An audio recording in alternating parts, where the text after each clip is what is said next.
Kung hindi ang Diyos naman nasa sa ating lahat. Pinupuri ka namin, Yahweh, pagkat ikay, ako'y iyong niligtas. Mga kaaway ko hindi mo hinayaang magmataas. Sa iyo, Yahweh, aking Diyos, ako'y lumain. At ako na may iyong pinagaling. Hinamon mo ako mula sa lilingan at mula sa hukay, ako'y muli mong binuhay. Purihin si Yahweh sa inyong kawitan, ninyong bayang hiliran, siya ay pasalamatan. Pasalamatan ninyo ang banal niyang pangalan. Hallelujah! Hallelujah! We give you praise. Thank you, Lord. Thank you, Lord. At sa hapon ito, mga kapatid, ay muli nating bubuhayin ang isang naigip na kasaysayan sa banal na aklat na pinamagatan. Nandiyan ba yan? Roll it, roll it. Ang buwan ng pasasalamat. Pinamagatan kapangyarihan ng patuloy na pasasalamat.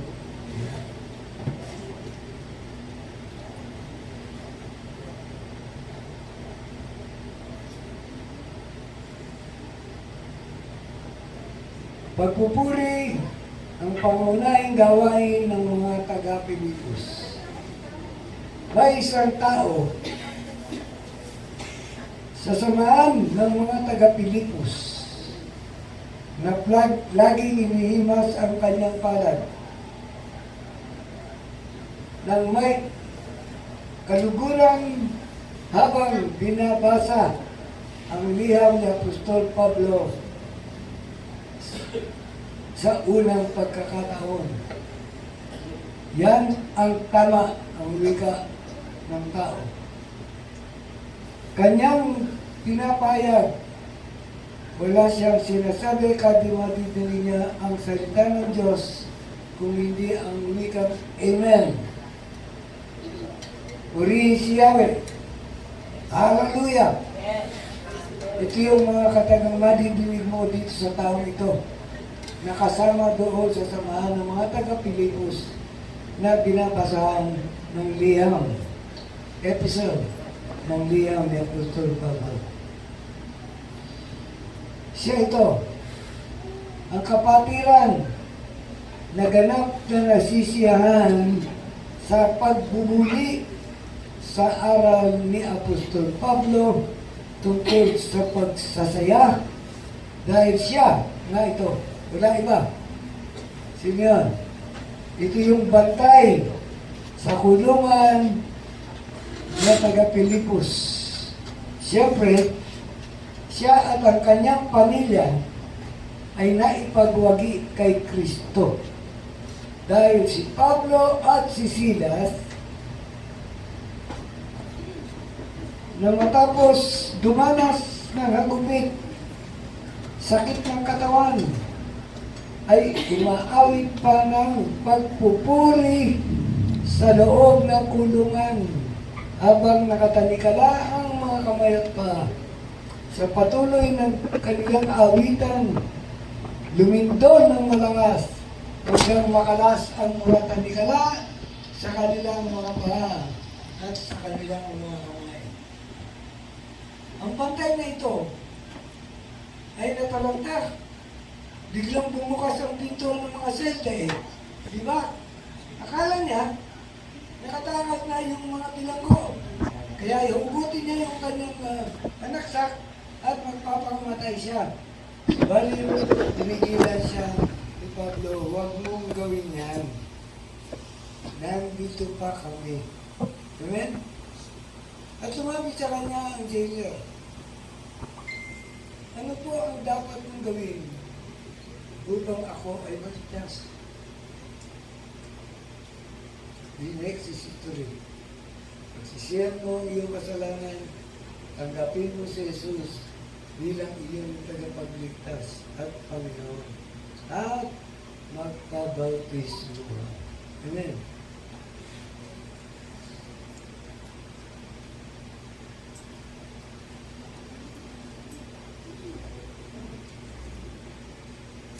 Ano ang mga karanasan na kaakibat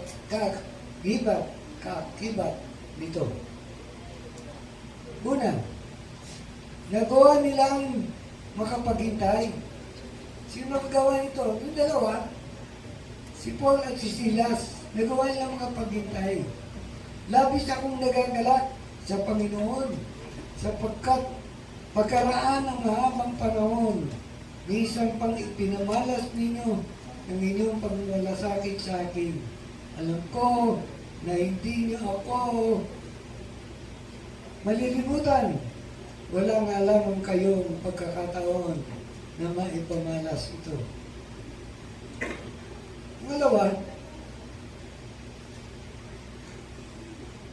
ang nagawa nilang maghintay,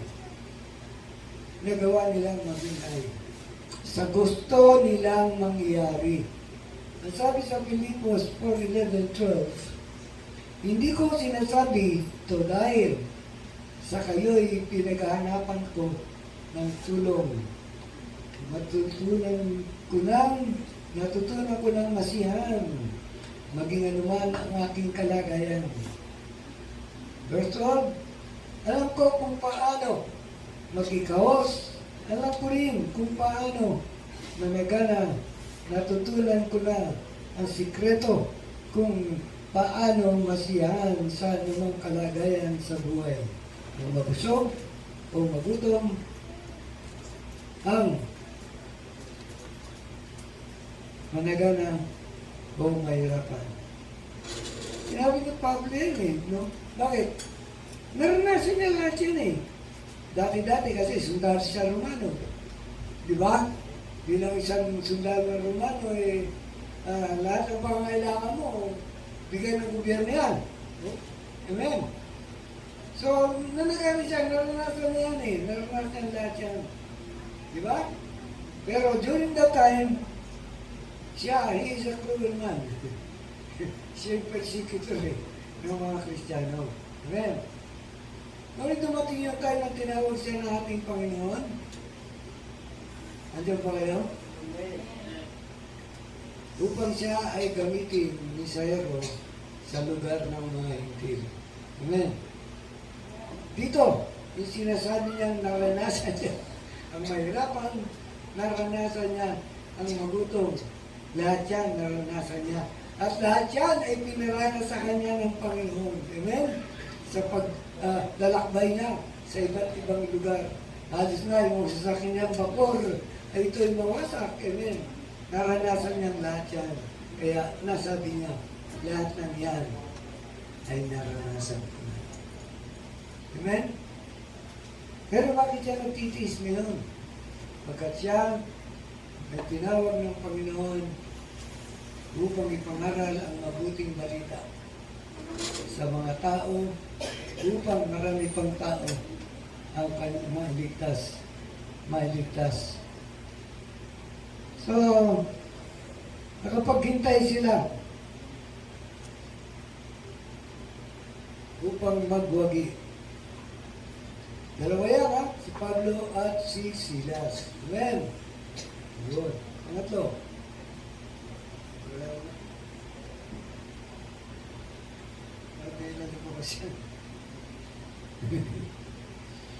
Hallelujah.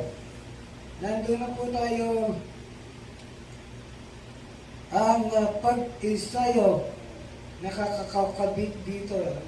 Meron pa rin exercise yan yung mga gawain natin sa pagmimisyon, sa pangaral ng salita ng Lord. Pinapractice niyo yan, di ba? Nag-aaral kayo ng salita ng Diyos. Pupunta kayo sa inyong mga kapatiran. Magpapangaral niyo yung salita ng Diyos. Yan, ang sabi dyan. Ang pag-ensayo, the practices nakakabit nito. Ano nga ba yung mga ensayo niyan? 14 na yan Oo. Ulitin ko lang, okay, dahil nilabas mo yan But I rejoice in the Lord greatly that now at length you have revived your thought for me, in which you did take thought, but you lack opportunity. Yung pinasa ko kanina, kaya Lord. Ngayon, ano Yun nga yung sinasabi sa panig ni Pablo.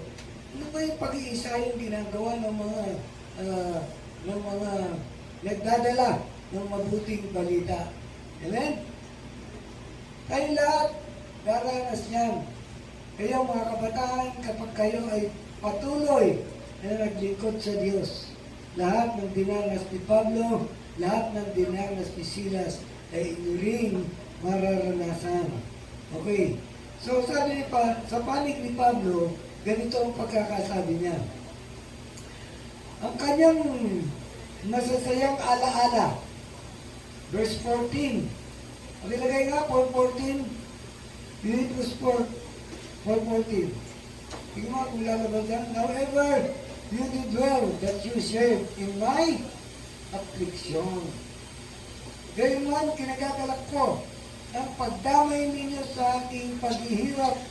Alam naman ninyo, mga taga-Pilipos, na kayo lamang ang iglesyang tumulong sa amin mga pangangailangan na umalis ako sa Macedonia. Noong ako'y nagsisimula pa lamang mangaral ng mabuting balita. Noong ako'y nasa Thessalonica, na ilang beses ninyo din ipinadalan ako ng tulong. Yan po yung nasusulat sa panig ni Pablo. Nagpapasalamat siya. Gayun din kayong mga hiri ng Lord. Meron tayong pinadalawang dalawa. Nandoon sa Sursugon, Pastor natin, Pastor Jaime. Amen.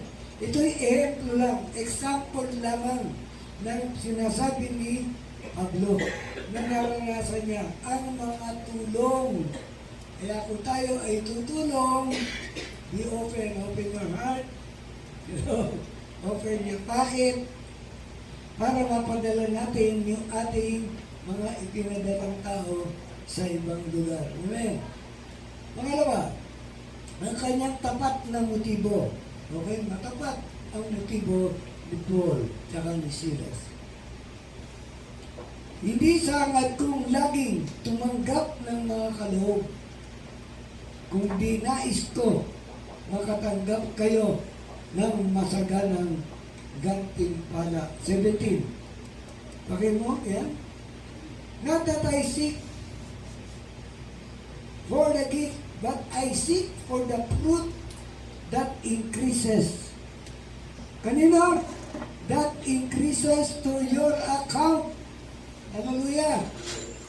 Para sa inyo, ibabalik ng Panginoon sa inyo ang lahat ng bagay na maitutulong ninyo sa gawain ng ating mga misyonero. Hallelujah! Yan ay aral na yan. Nakasulat yan, nakatala yan.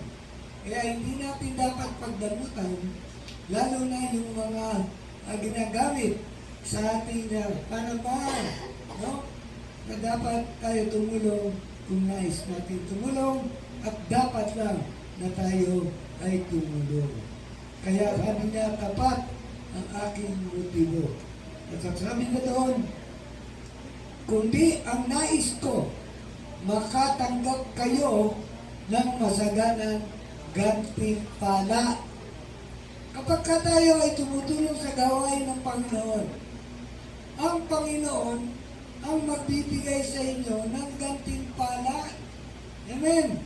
Kasi tinitingnan niya ang puso ng bawat isa sa atin. Amen. Oo. Kaya isusupply na yung kanyang mga pangangailangan. Kaya nga nagpatotoo si Sister Rose. Amen. Naalala ko pa yung sinabi niya eh. Walang-wala. Walang-wala kami panggastos papunta ng kalisa niya. Ng polio, yan. Subalit ako'y nanalangin na sabi niya, Panginoon, tulungan mo ako. At lalakad po kami at wala kaming baon.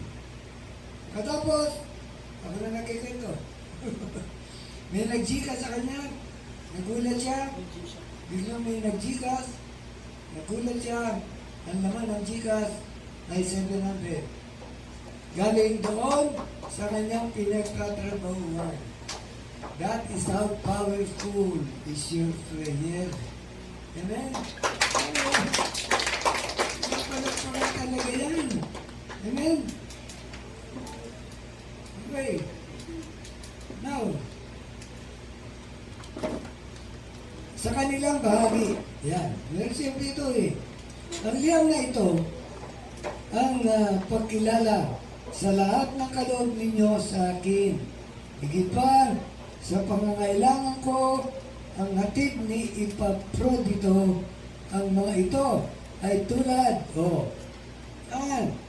sa mabangong samyo, ayan, tulad sa mabangong handog sa Diyos, mga alay na katanggap at kalugod-lugod sa Kanya. Amen?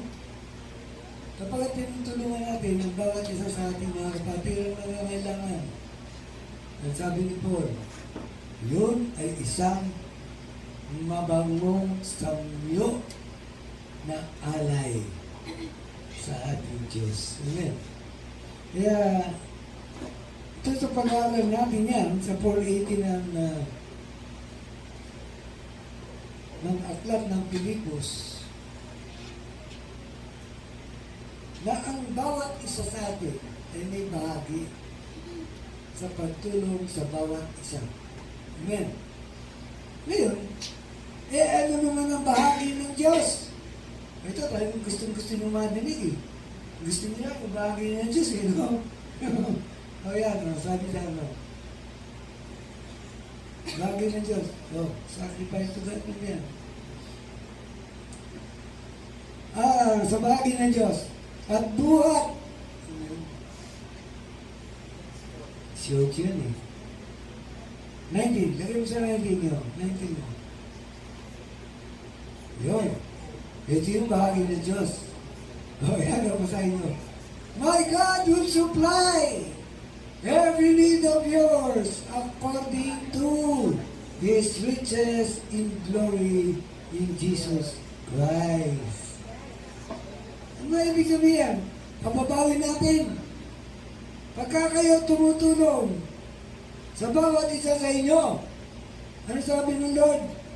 Sagot ko na ang lahat ng bagay na ipadadala ko sa inyo. Amen. Ano na yan? Yung mga salita na yan ay panghawakan ninyo. Pagkat you will all be a missionary later on.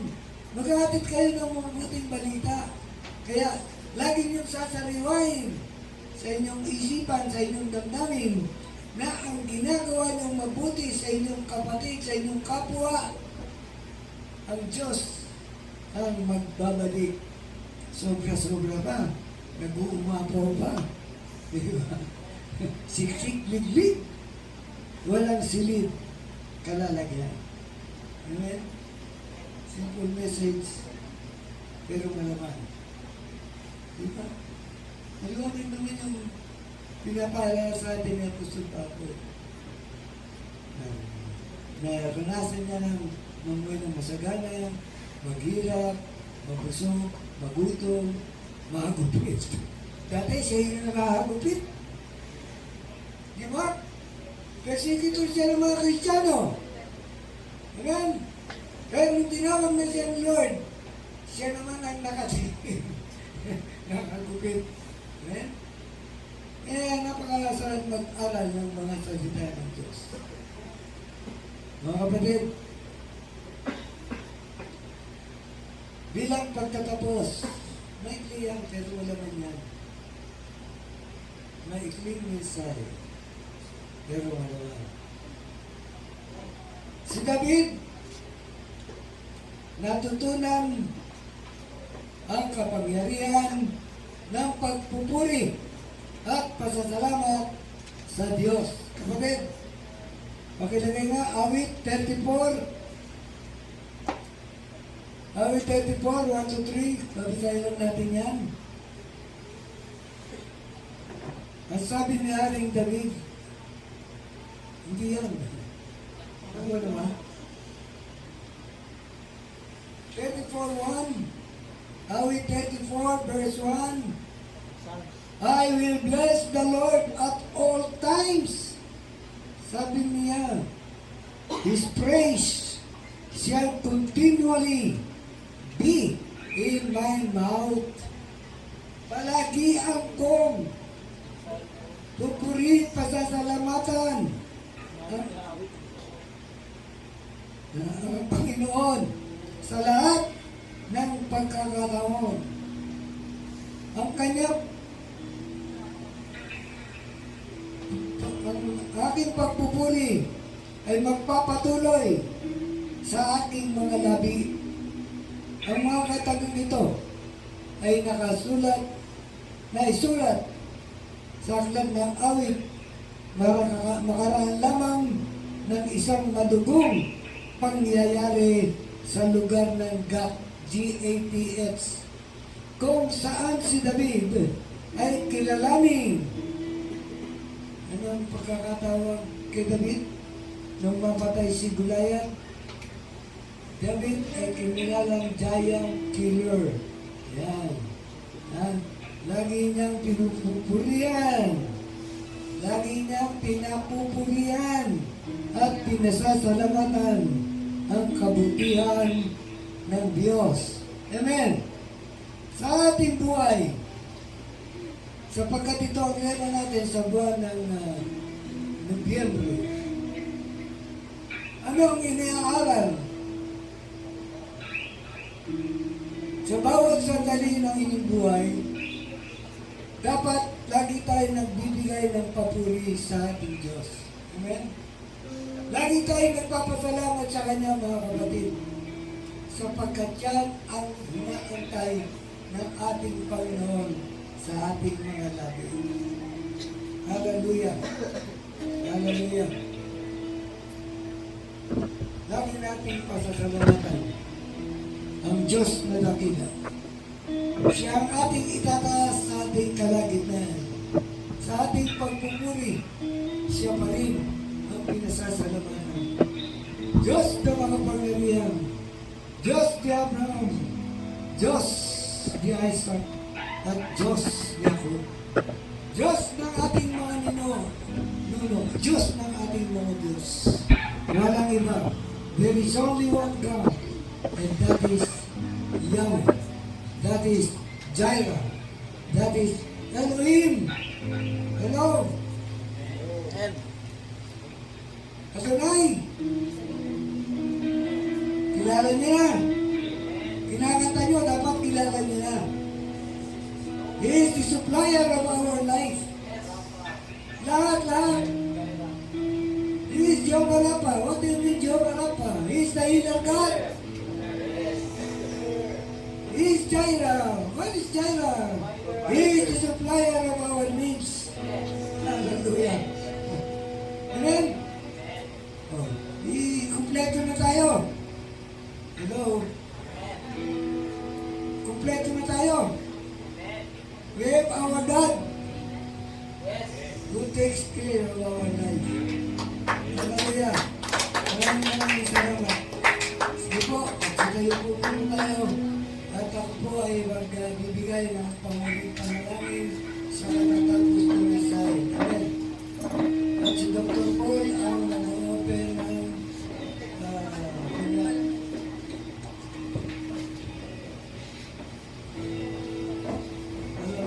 ng maraming salamat po.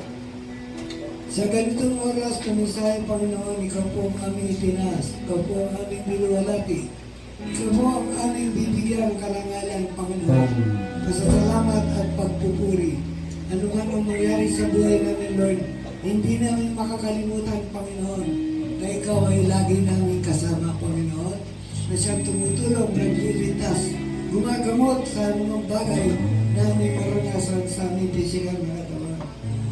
Lord, napakabait mo, napakadakila mo, sapagkat ikaw ang hari ng mga hari. Walang ibang Diyos na mga katulad sa iyo, maliban ikaw.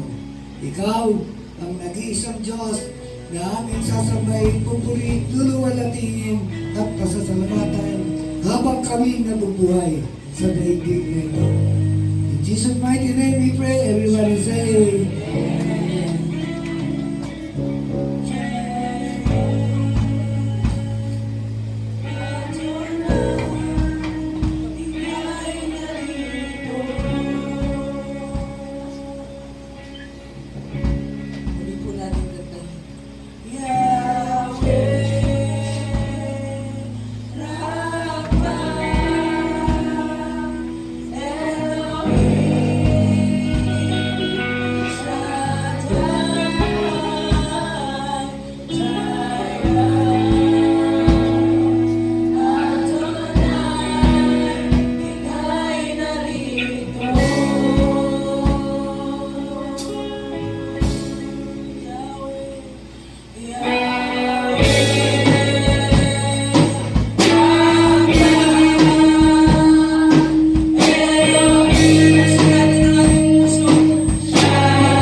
tayo para sa kanilang hapunan.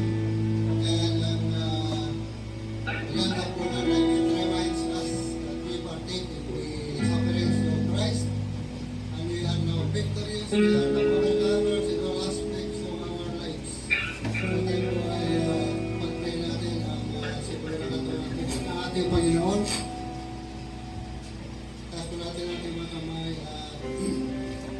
Yes, Lord, maraming salamat sa siguro na katawan at ito na ating Panginoon. Alam namin, O God, na tayo paging papapala sa bawat isa sa lahat ng aspeto ng aming buhay. In the mighty name of Jesus. Amen and amen.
no more. On the night he was betrayed, he took bread, broke it, and gave thanks, and gave to his disciples and said, "This is my body, which will be given up for you. Do this in memory of me." Take the bread and eat it.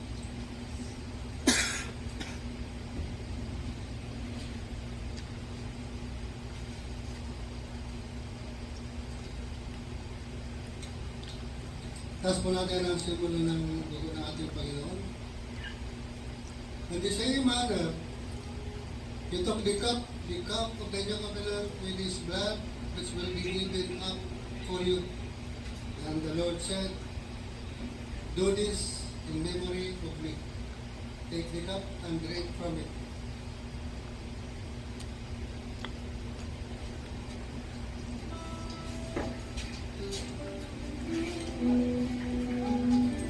Yours is the kingdom, the power, the majesty, dominion, authority, honor, and glory is yours in above heavens and on earth, forever and ever.